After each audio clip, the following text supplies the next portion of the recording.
Hello, hello, internet, magic internet land people. I hope you're well. It's Sylph Dominic Hawkins here, coming to you live on Friday, the 21st of August, 2020, from my house. Really my house. I hope that you're well. I'll just give everyone a couple of minutes to jump on. I think I'm like 1 minute late or 2 minutes late for my 8 o'clock start. Apologies. And then we'll get started. So tonight, what I wanted to do was, after I've been focusing the last sort of maybe 6 or 7 of these sessions on philosophy and theory pertaining to the black belt grades.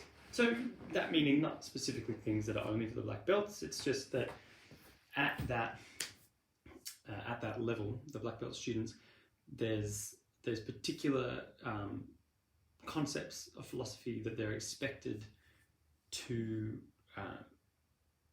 at least have a passing understanding of, if not, a more fleshed out understanding. So I've been talking quite a lot about the sense of virtue and moral virtue in relationship to righteousness, and how that plays out, into violence. So this is an example. We've been talking a lot about the expectations of the black belt students as martial artists, and oh yeah, definitely. Hi, Hannah. The comment about tomorrow. It'd be great to have our Zoom catch up tomorrow. 3 o'clock. I'll put the Zoom link up on the page of the group. So I've been talking a lot about the values of the black belt grades and the expectations of certain levels of thinking. So certain thoughts around that as an individual we're not correct in our thinking. Our opinions aren't the only opinions that are possibly correct. They're an option, and that maintaining that kind of thinking can still, it doesn't mean that you acquiesce your position of your opinions, but it does mean that you don't take punitive action or aggressive action at a flinch towards people that you simply disagree with, and especially not when you're trained and skilled in physical and emotional manipulation of others, as a martial art does train us too. So what I wanted to move on tonight was departing from focusing only on the black belt student levels in the discussions. I wanted to go back to a more general and broad area discussion. So I'm going to begin talking about the phases again. And I want to go into great detail about the phases and what they are, and then some of the keywords and the associations of them. So I was going to start tonight with the water and fire phase. Now, usually I'll chat about these in class, and maybe at the beginning or the end of class, we might have a 20-minute or a half-hour chat, or a 3-minute chat, depending on how I'm feeling. So I figure if we have a whole hour or 50 minutes to talk about these, I can probably merge two of them together, and the easiest way to do so would be to discuss the opposing, like the oppositional phases. So to start at the beginning, I commented a lot about this in the video way back in the first phase of lockdowns for this year, when I discussed over 2 or 3 video series, these are on the YouTube page, I discussed the 12 phases, how it was that I came to that, and how it was just a further take on the work from Hoshinden Jutaijutsu originally, from Glenn's the 4 fundamental earth, water, fire and air, which is all straight out of Mahayana Buddhism, and then I talk about how that adapted into an interest of my own over the last sort of 20 years in looking at degrees of opportunity rather than just black and white. So we say, oh, this is a. It's not enough to say this is a wind technique, or that person is an earthy person. It's like, well, in these circumstances, under these conditions, that person's behaving in a very earthy manner or manifesting an earthy quality. What would some of the pros and cons of that be? What would the characteristics of that be? And what would be the responses? The advantageous and disadvantageous responses to that, if we wanted to, head towards a particular outcome. So I've already talked about that in the past. I won't go into great detail about how the 12 phases came about, but we'll just again zoom in to have a look at them, so that what I do is I divide up the circle of experience into 12 sections, and then each of the sections are related to 3 other points. So if you can imagine a 12-spoke wheel, and you've got these direct opposites. So you've got 6 spokes on the top, 6 spokes on the bottom. Well, there's going to be a north spoke and a south spoke. Yeah, there's going to be sort of 30-degree diagonal spokes, and 60 and 90, and you're going to have these opposite, like opposing relationships. And then again, I won't go into detail of where the placements are of the phases on those clocks and wheels. That's all, I've already dealt with that in the previous videos. What I talked about is that each of the phases have a polar opposite. So the phases are specifically just referring to, and it's a very loose term, what I mean by that is I call it earth phase or water phase, or lightning phase. But I still think that the use of the elemental name is a flaw. It's an incorrect way of, and simply because I haven't termed alternative words to describe the qualities of those yet, and so I still do fall back on the elemental names in English. But the elemental manifestations should just be descriptors. They're manifestations of the qualities of movement. They aren't the ultimate, top of the pinnacle of those qualities. So I give that example quite often between fire and water, saying we have things of a watery quality, but if we look at molten lava, we would say that molten lava shares many of the similar qualities as water, as liquid water. And so it's like, well, surely molten lava therefore is watery. And so it's like it's defeating in terms of using a word like water, which already has a connotation of a particular form of matter or a manifestation, to describe a quality when water is the manifestation of that quality. I will correct that. It's on the to-do list. Who knows when? And I will come up with 12 alternative terms that just express my take on the quality, that underlies that thing. And then the descriptors will be such as the manifestation like water, or such like fire exhibits in its usual state. So with each of these phases, what they really are, and I call them phases on purpose because there's no fixed point or position. It's like seasons, constantly moving, and what's good today isn't necessarily good tomorrow. What's useful now isn't necessarily useful next year, but they're constantly moving in and out of each other. So when you have one particular way of being, the very nature of duality, this dualistic universe that we seem to find ourselves experiencing, demands oppositional balance. So if it's possible to move towards something, then the counter possibility is moving away from something. And then what happens, which I find really fascinating in the study of this on a physical level, when you play that out, and really the study of Hoshinden, my writing of Hoshinden as an interpretation of Hoshinden, is effectively like an experiment. It's like a science experiment of saying, what would happen? What would it look like if we were able to produce through movement, through 3-dimensional form, manifestations of these underlying qualities of motion, or of space and time. So in 3-dimensional reality, it's possible to move towards something, and it's also possible to move away from something.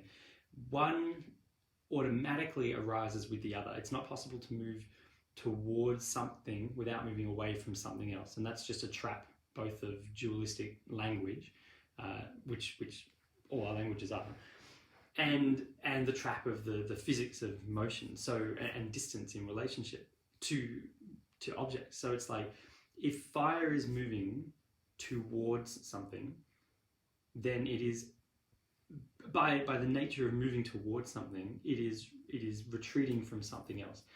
It can't do both. If it was to expand out, think of like a ring of fire. it might move towards multiple points externally, but then it's retreating from a center. So there's this constant relationship.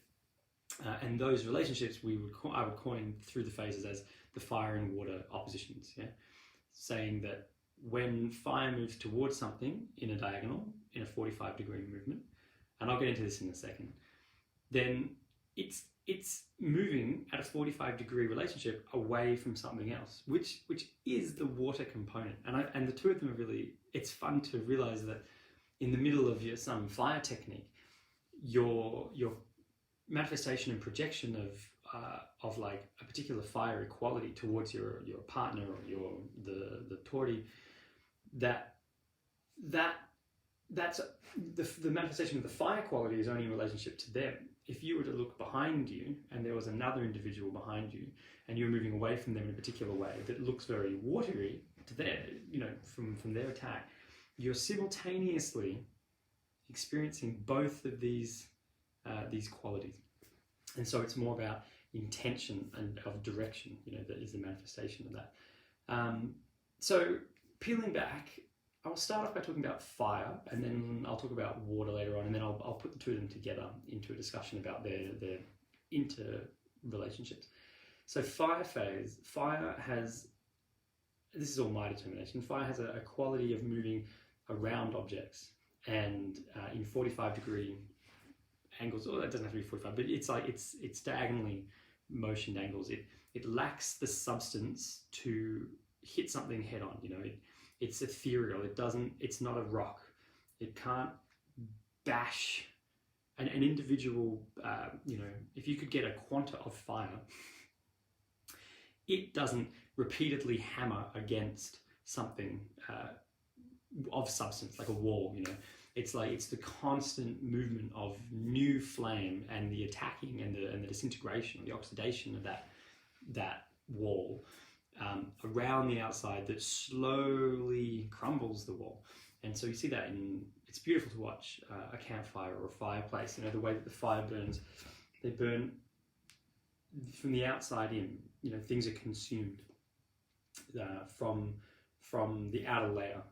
So the fire movement, what that means is that fire doesn't move directly at people. If you've got someone standing there, fire doesn't just go bow and head in a straight line, and punch with the face and attack the trunk and the torso, because it's lacking the substance to do so, because it would just bounce off. Yeah, it doesn't have the footwork, and sorry, I'll go into this. The way that fire pounces and moves means it doesn't have the footwork to be stable, because if it has stable footwork, it can't pounce. And so again, you get into this it's not right or wrong. It's just that's just one of the natures of it. In this consuming from the outside, I talk a lot about how fire moves in a diagonal direction forward. So I say the forward 45-degree, but it could be whatever, 15-degree, 27.5-degree, whatever. But it's moving in a forward motion towards the object, but not head on. Like around the object, trying to get around the edges. And it is only forward moving. Even if it was to retreat from its position, it's still forward intent. Like its intention is still forward moving. It just might change angle and continue the forward movement. But at no point does fire suddenly turn around and consume itself into a little ball. It just burns until it's run out of anything to use of resource.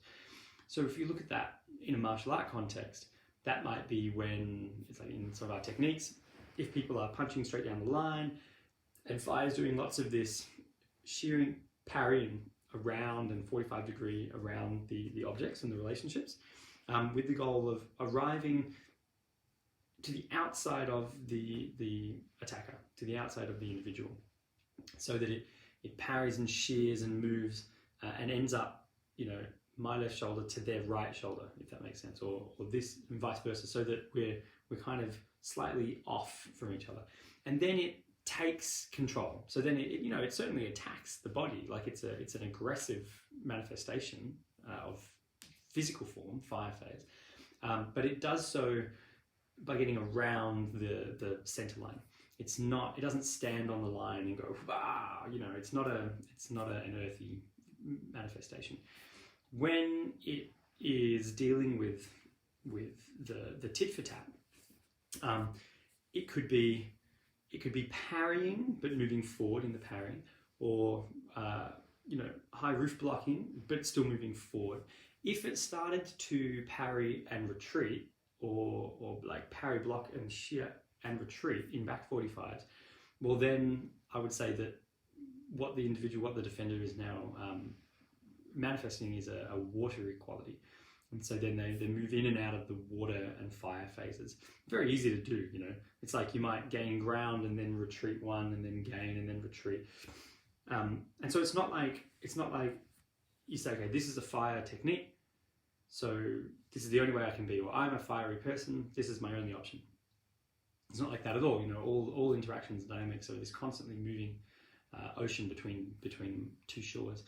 So if fire is all about forward moving and gaining ground and consuming from the outside in, it's got keywords. Now, I used to write these up on the blackboard. So those of you who've been studying me for a long time, you know that I've had blackboards at my dojo for as long as I possibly could, ever since I could start painting the walls, and I use them to write up, draw up diagrams and write notes and keywords. And for a long time at the old dojo and at the current dojo, I had keywords of each of the phases. So some of you might remember that.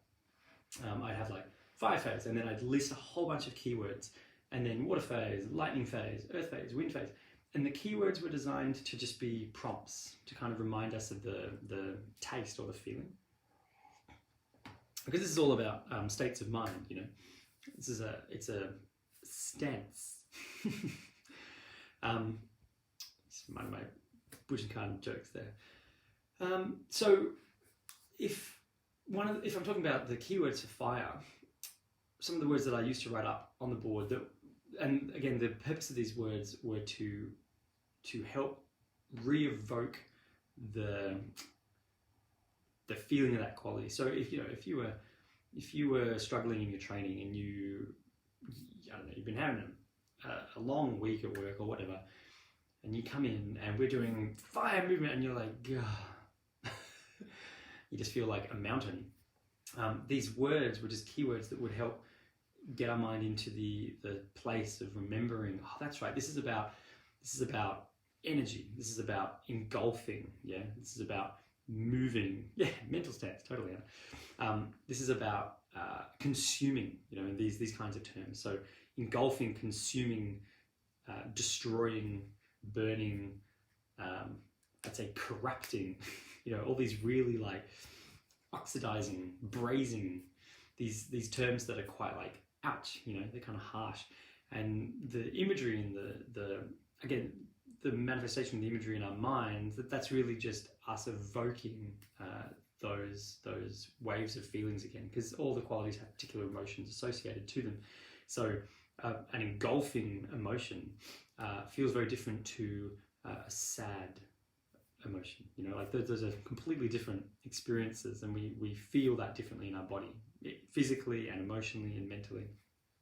So if we needed to quickly kind of remember fire, talking about fire, we could think back to, we could imagine just an actual fire, consuming firewood. If we wanted like a guided meditation on that, you could be imagining watching great walls of fire travel through like bushfires, and the radiance and the heat, that intensity, how full on and intense fire is. And then also other relationships of it, like the molten metal of a sword being beaten into shape, or if any of you have done blacksmithing, it's like it takes on something else. The fire actually makes soft and pliable. It makes creative option out of something that's otherwise just immutable. You take your wrought iron rods, and you're not going to bend them into a shape, but you heat them, they glow, they give off this incredible heat, and the fire softens. So it's like you could even consider it as like the fire as a quality, the manifestation of the fire, like the actual fire. You've got your wrought iron rodding, your blacksmithing. It's attacking the substance. It's attacking and undermining the structure of the rod. To the point where it allows you to manipulate it. You can hammer and strike, and you can make a leaf or a fantastic. What I used to make the blacksmithing group. Oh, the hooks, or anyone who's done blacksmithing, you know that experience. So it's not just this sense of like, oh, fire's bad. It's like, no, fire undermines structure, but inherently what you do with that is what's going to play out the moral. So when fire comes into a manifestation in martial arts, then you could say that someone who's really pushing, so in sparring, someone who's like constantly getting over the top of guard, and there's absolutely no respite, that's so much fun. God, that's fun. Many of you, thumbs up if you've had that experience with me, where in sparring, and it's like you can just keep rolling into these positions over and around, and you're doing so in this constantly weaving, diagonal relationship. And it's super overwhelming, and it erodes the structure, it erodes the base and the footwork and the lower part of the form for the receiver, for the person who's defending themselves. If we were to now say, okay, well, fire, its goals, its interests are just in consuming, yeah? So as a manifestation, it's just interested in burning, it's interested in just, it doesn't even particularly have a goal beyond consumption or the undermining of substance. And so it just does that until there's no more substance to undermine, until there's no more structure to destroy, to burn. In that way, one has to be quite aware of the fire qualities in the fire phase, that unchecked it can just burn to oblivion, to the point where now it was no longer a useful tool. You've gone beyond self-defense. Now you're just into thuggery, or it's gone beyond defending yourself and your loved ones into vengeance, and some kind of righteous justice. So it very quickly can pass from one side of the spectrum into the other. It might be. Some people might mistake it with anger or rage, but it's not. Fire in itself is just the quality of passion. It isn't necessarily associated with rage, or anger. I've seen people in martial arts move with incredible, like almost stoic passion, dedicated passion, in the direction they want, in sparring, so over and over and over, but without a shred of anger. They're just focused on, they're going to win that goal, they're going to obtain that goal. That's and it's useful for them in that context. So someone who's really driving that, we could probably look at that and be like, yeah, that's a fiery quality. Forward. Now, the oppositional quality to that is the watery quality. Now, the water response also moves diagonally. That's really important. Both the fire and the water responses move diagonally. They just move diagonally opposed to each other. So fire moves forward and water moves back, yeah? If fire moves forward and water moves back, and fire moves forward and water moves back. So we talk about water. One of the easiest metaphors for this is to imagine if you're at a lake and you have a really big rock and you hurl the rock into the lake. And you watch, if you could slow that down, take a time lapse and just slow it down to milliseconds at a time, what you would see is that the rock, there'd be this beautiful lake of consistent water, as in terms of the position that the water takes up in the lake. And then you'd see this object enter and press against the water, and the water would move out of the way. So the water is acquiescent by nature. It will retreat, and it will contract and move out of the way. It won't compress. It will just, the whole force of it will move differently. It's not wind, okay? There isn't a spring-like relationship in compression. It'll just vacate, and the rock if you could slow it down enough and video that and photograph that, the rock would enter dry, and the rock would continue, portions of the rock would continue to sink dry beneath the lake for a period of time until at some point, and it would leave behind it, in this super slow-mo frame by frame thing, almost like a cavity, just a hollow of now air where the water has retreated. And maybe the entire water level of the lake has slightly risen, but you don't notice that because of one rock, to compensate for that. But once the rock descends, the water will very quickly retake the position that it once had, and it will just consume the rock, and then the rock will just now be at the bottom of the lake, and the water will have returned, and within a few minutes it will look like absolutely nothing happened. The lake will just be back to stillness again. Water will be the predominant make up what's taking up the volume of that entire space. There isn't like an ongoing rock at the bottom of the lake with a column of air above it. Water acquiesces and then retakes the position that it had. But because it lacks the direct substance to do that in its own accord, it's only reactionary and responsive. So if you have a bowl of water and you put the water just on the desk, and you wait for the day where the water jumps up and punches you in the face, you're going to be waiting a really long time. That's not one of water's qualities. That's a fire quality, or that's like a phosphor quality, where there's this spontaneousness. And so life, the whole of life, of organic experience, not even sentience, just organic experience, could probably be said to be a manifestation of the phosphor kind of qualities, because it has this spontaneity. Left to its own devices, it does things. It continues to do things. It's not only elastically responsive. Water doesn't do anything until it's prompted, and the amount of force that's input is usually the amount of force that's then responded with or returned. And if not directly at the object that was input, then through the ripples and dispersed through the other forces at work, or the factors in the water. So if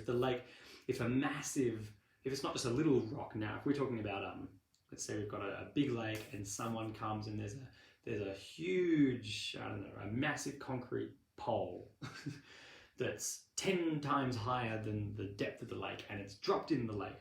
Well, obviously the water isn't going to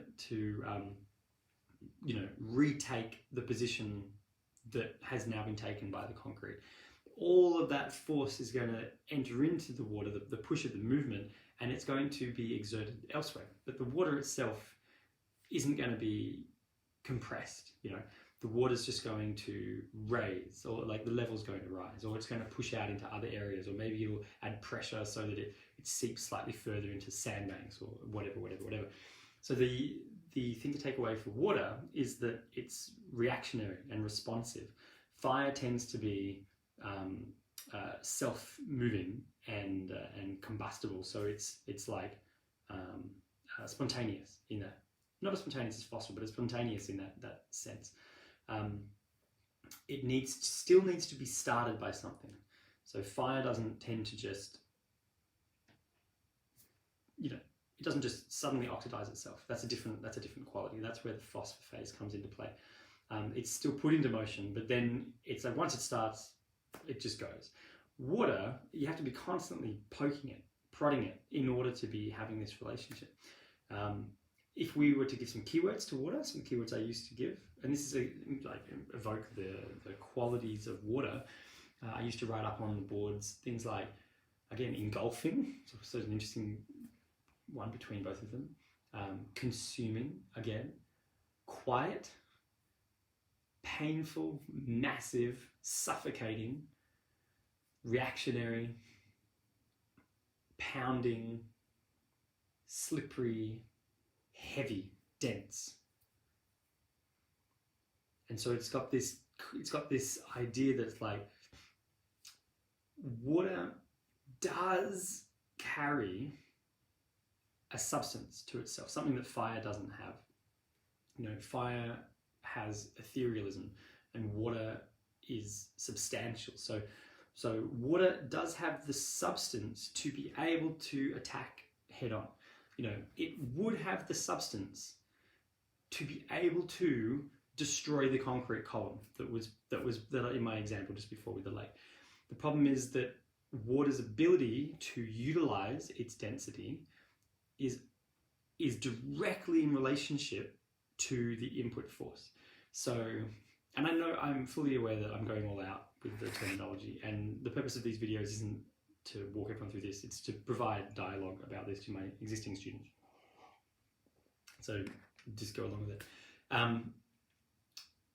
What I'm saying is, like, you can't possibly learn any of Hoshinden from videos and written work, you know, the curriculum. Like, it's an oral tradition. It needs to be passed down. You need to be having these experiences, and all these videos should do, and the writings and the works are to prompt your memory of these things and prompt you to go, oh, that's right, no, I remember that experience that I had. That word reminds me of that experience, that physical experience that I had. You draw on that. Getting back to what I was saying, so water, unless the injection of this concrete column was shot with such force that it was able to provide the amount of force required for the water to respond with the power and the density to crack the concrete, it's not going to be able to. It doesn't have the power to do that. It might have the substance, but it lacks the inherent motivation in itself. So a watery manifestation in martial arts might be lots of parries, lots of shearing, but backwards. So you see that when someone's trying to bargain for time, they're like, "Oh, hey, look, I want to just chat. Let's just talk about this. Could you look? I don't want to get into a fight."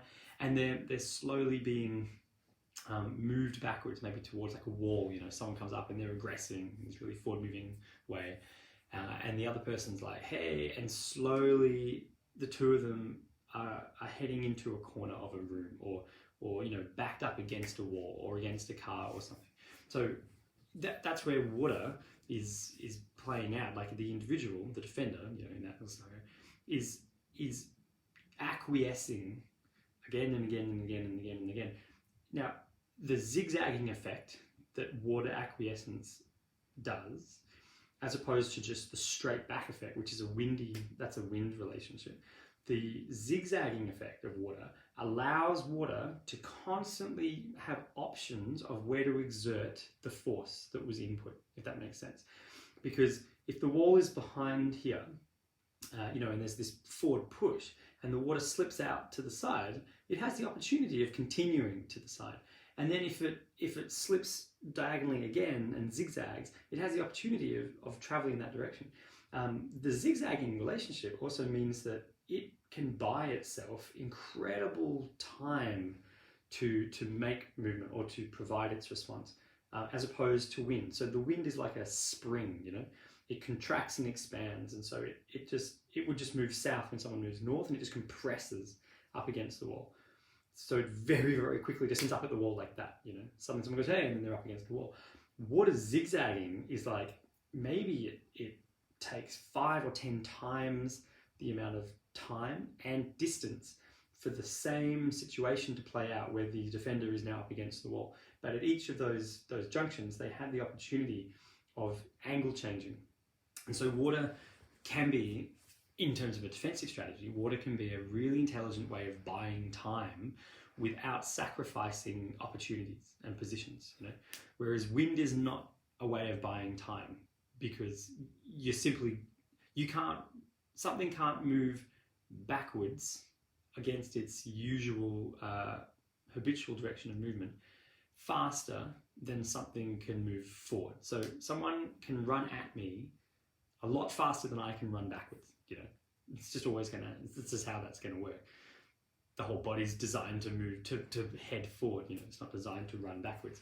So when water comes into relationship as a defender, it's like, maybe it goes, okay, look, so I'm super sorry, and someone punches, and it parries and shears, parries and blocks out of the way, gets out of the space, you know, there's that rock being thrown into the lake makes space, it shears out of the way, And now it has the opportunity, if it's positioned itself well, and if it's been able to use that impetus and set up its footwork and its angle, it has the opportunity of waving in its response.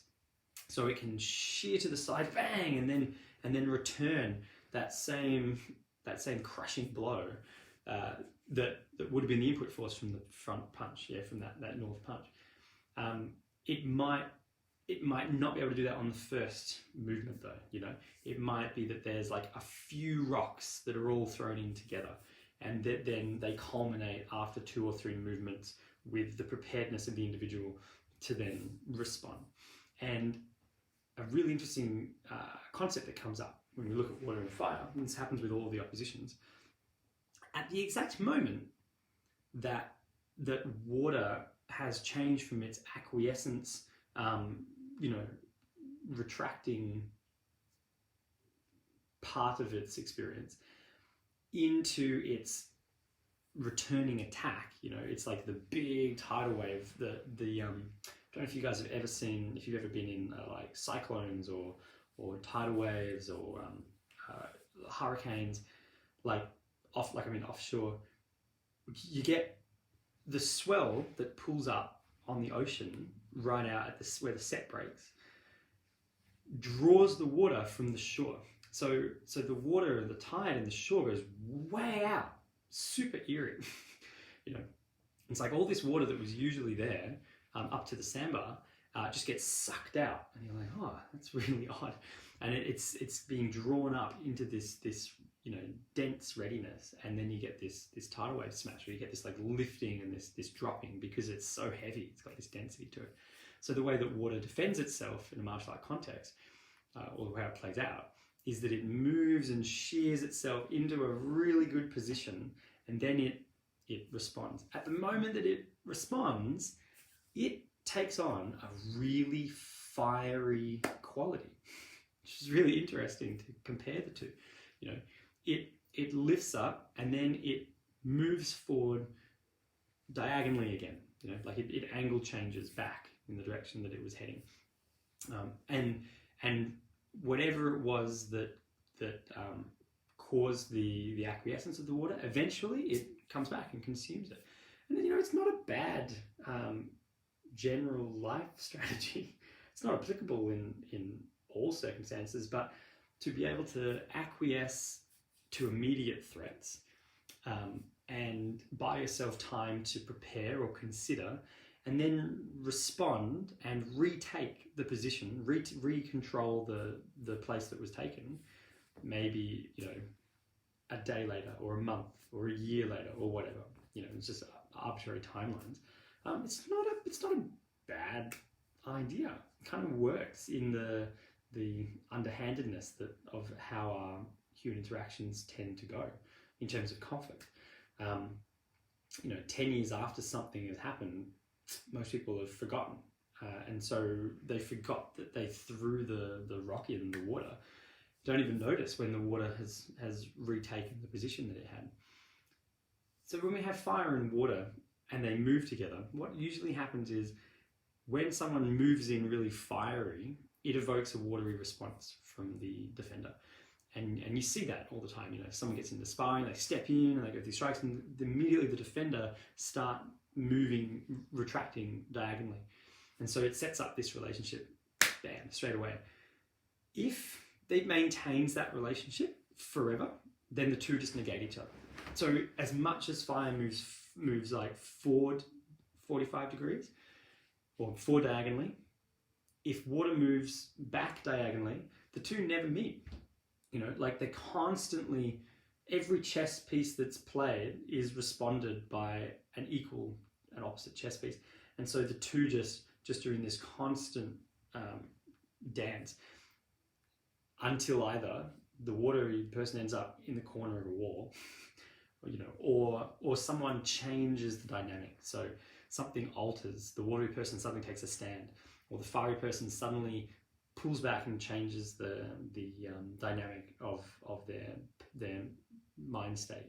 They're no longer just hunting fierily. Now they start using strategy as well, and so then it completely changes. But for as long as this person is like forward moving, fiery, engulfing, consuming, and the defender is acquiescing and zigzagging, they actually negate each other, perfectly. So the kata, the patterns of movement that we have in Hoshinden, which are the white belt kata, are designed to, through movement, evoke the sense and the kind of textural feeling and experience of the quality. So the water kata should evoke a sense of watery quality. The fire kata, I was going to say fire kata. The fire kata should evoke a sense of fiery quality. The way that they are written are designed to be like almost like Qigong, Tai Chi meditation movement forms. You can do them solo. There's the 3 layers. You can do them by yourself. You do them with another in theory, then you do the other in the real world and dynamic, like the Sun Shin. But you can apply them into self-defense, but directly as they are, that's not their goal. You'd have to adapt them into street fighting, and it's easy to do, but they're designed to be bookmarks and anchors to re-evoke certain memory and go, oh, that's right. No, I did this with my teacher. I remember this. Okay, yeah, I've done a couple of water kata. Now I remember how to respond with a watery quality to a wrist grab, or to knife slash to the neck, or whatever, or bear hug. It's like, oh, that's right, watery response to bear hug. But that's the purpose of it. When you take the 2 kata, fire kata and water kata, in Hoshinden, they directly oppose each other. And like I said before, they oppose each other in such a way that they just negate. And so the katas never end. If one person is like, right, fire kata, they're moving in this opposite hand, opposite leg, and the water, the other person is responding with, this like water kata, half moving water katas. Neither of the individuals get to finish the kata, and so it just kind of resets. And the katas are written in such a way that they just loop for hours. You can be bothered. You can just do that forever. And they only change when one of the individuals in the dynamic, in the contract, alter what their presentation is, or they suddenly be like, this isn't working, now I'm going to get really metallic. This isn't working, I'm going to get really windy, or whatever. Yeah, and get really clay-like. I'll just check the time. Oh, minutes left. Sorry there. I'm just checking. So we've got 15 minutes left. So we're talking about the 2 together in terms of, and these are just 2 of the 12 qualities that I talk about, that I teach. As an individual, the question isn't like, oh, okay, am I a watery person or a fiery person? What I usually find is that everyone presents with a greater propensity towards a certain quality, but their actual actions are up for grabs, in any one moment. It's going to depend on what they've learned and what life experiences they've had. But very quickly, after studying for a couple of years, after studying this kind of way of thinking, you can jump on mats with someone, and I'm going to talk about this on a martial art level first, not so much on a psychological level. You can jump on the mats, and within 10 seconds, 5 seconds of someone attacking, you can kind of group them into roughly what quality they seem more at home with. Doesn't mean that that's the quality that they're going to stick with, or that that's their only option, or even that that's the option they're most skilled in. Just means that maybe their character or their body type or the way that they, their particular dynamic with you, because maybe you're a bit taller than they are, or you're a bit shorter, or you're a bit heavier, or you're a bit lighter. Whatever it is that they've done, there's a certain kind of habitual pattern they'll fall into, and you could be like, this person's probably quite a watery person. Doesn't mean that I need to just assume that they can't punch me in the face, but they're probably, if I put a lot of pressure on them, they're probably going to acquiesce diagonally. That's probably what's going to happen, And then you play that out, And you can start to read people really quickly. Once you do that in your sparring, then you can start to formulate your tactics. Like, okay, I've thrown a whole set of these things, and now I've seen this person that they have moved 9 times out of 10 in this same pattern. So now I'm going to negate that pattern. How do I do that? And then you go back to your study and you're like, oh, right, okay, they're moving in this watery way, so I need to be able to move in a particular way that negates the watery movement. You know, maybe I can take on a really earthy stance, or maybe I can take on a really lightning-like stance. I can end up underneath, you know, in a 45-degree up movement as they're trying to, as they're being light on their feet, back moving. They're top heavy and they're ungrounded. I can take advantage of that. And so it's really quite easy. And I find, like, I don't think it's easy to suddenly, you know, succeed in the sparring match.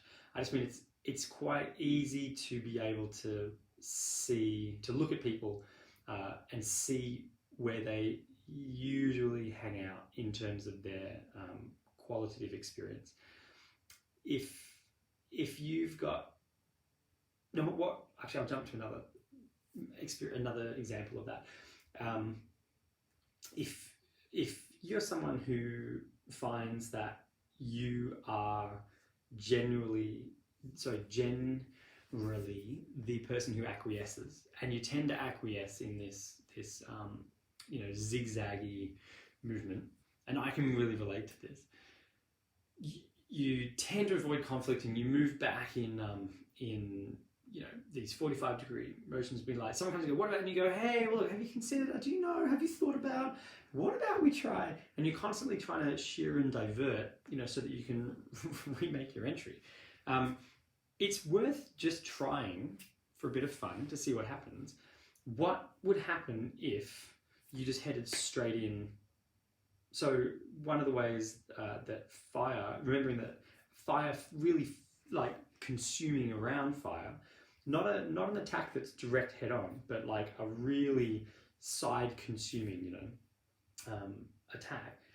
What would happen if you just attacked that head on?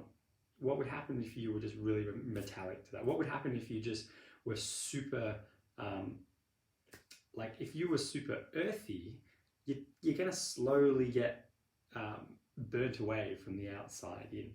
But what if you just headed straight for the heart of the flames, you know, and you suddenly find there's nothing there. It's just smoke and mirrors. The people, you know, or the bullies or whatever it is, who are exhibiting that behavior, they turn out to just be smoke and mirrors. You know, there isn't anything there of substance in the middle of them. And so that could be an example of where you could apply that mentally in your interactions or your dealings with people, especially if there was someone who was constantly undermining you. What would happen if you suddenly just went head on into the topic with them on a public stance? You know, brought up this particular thing, and just would they have any substance? You know, would they be able to respond, or is it that no, their tactic requires them to attack you from the outside, to burn your edges away slowly? You know, when you actually just reach in for the center, there's nothing there. So I think I'll leave it at that in terms of discussing those two. I'm going to do these talks, you know, over the next couple of weeks. We'll keep talking more about this because I want to discuss all the different relationships. So possibly next week I might talk about earth and wind. But the thing to take away from this is that it's not that one of them is correct. So sometimes I have had some students in my classes over the years who've asked questions like, oh, you know, so what you're saying is that fire's like violence, you know, bad people, bullies. Fire's all about, you know, just using violence. But the watery people, well, they're the non-violent ones. And I'm like, no, don't make any mistake. That's not what I'm saying at all.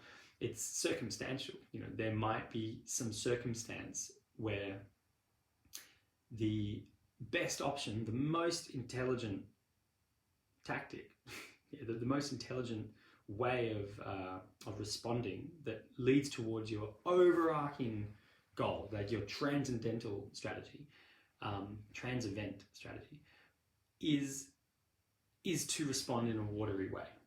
Yeah, that maybe that's true. that doesn't necessarily mean that you're a weak individual. It doesn't mean that you are only, you know, a victim of acquiescing. It just means that you've determined that that's the most intelligent thing to do at that exact moment, because it's going to lead you towards what you want ultimately. If you review the circumstance and you realize in the moment that actually a really forward, like a passion-moving, fiery, just attack from the edges and consume from all sides kind of approach is what would be the most advantageous for you towards what you want, is your long-term outcome, well then that's the most advantageous thing that you would choose. And so it's not that one of them is the correct way of being, one of them is the wrong way or anything like that. It's like they're all phases, and we as humans we move through all the phases. So it's important to remember that if you have since we manifest each of those qualities and all the phases of qualities in different degrees and at different times under different circumstances, if there is a particular person who bugs you, or if there's a particular thing that you just suck at, you know, like every time someone moves towards you in this particular dynamic, you just crumble, or you feel like a victim of you can only respond in a particular pattern and it never works, there's a high chance that you need to do a lot of grounding in that opposite, you know. So if you're someone who acquiesces a lot, to the point where now you've developed resentment towards anything that forces you to acquiesce because you feel like a victim of acquiescence, you can only respond waterily, you can use that. Then, you know, if you're starting to drum up like, it's the evil people who move like fire, they're the ones, if there was no fire moving people, I wouldn't have to be watery and then my life would be good. Really, that's all a lot of crap. Really what you would need to do is practice fieriness, you know, get involved in fieriness and actually learn to balance that up so that you have the option and the ability to do something other than just acquiesce. If you wanted to, it doesn't mean that you suddenly flip and you go from like nice guy Jim to raving lunatic, you know, like you can just be a human being without being a douche. But I think that it's one of the things that martial arts can do that's so good for humans. So good, speaking as myself as a human, so good for me, so good for students I've watched go through these processes for decades. And when I talk to my teachers and friends and colleagues who've been studying for, you know, 30, 40, 50 years, they say the same things, that they were attracted to martial arts for particular reasons. They found that there were particular aspects of the martial arts they were attracted to that really resonated with them. They were like, yeah, I love all of this. And there were aspects that they were like, oh, that's horrible. I hate it. It feels so terrible. It's not me. You know, it's so complicated. As they just chipped away in their study and their practice, and by practicing, you have to take on some sense of embodiment of that quality. Otherwise, you can't practice it. So it's like slowly exploring what that might be like. It helps to fill in some of the giant potholes in our character. You know, that if you're someone who massively lacks stability, I encourage you to really practice earthy techniques. Heaps of earthy qigong, heaps, and in all of the martial arts, when we're back at the dojo, just if we're sparring, just be like earth, earth, earth, earth, earth. Just keep responding in this way, even if you feel like you're not going to look good, or you know, you lose 9 of the 10 sparring sessions. That's okay. You just keep practicing at it, and what it will do is it will slowly teach you methods of structure.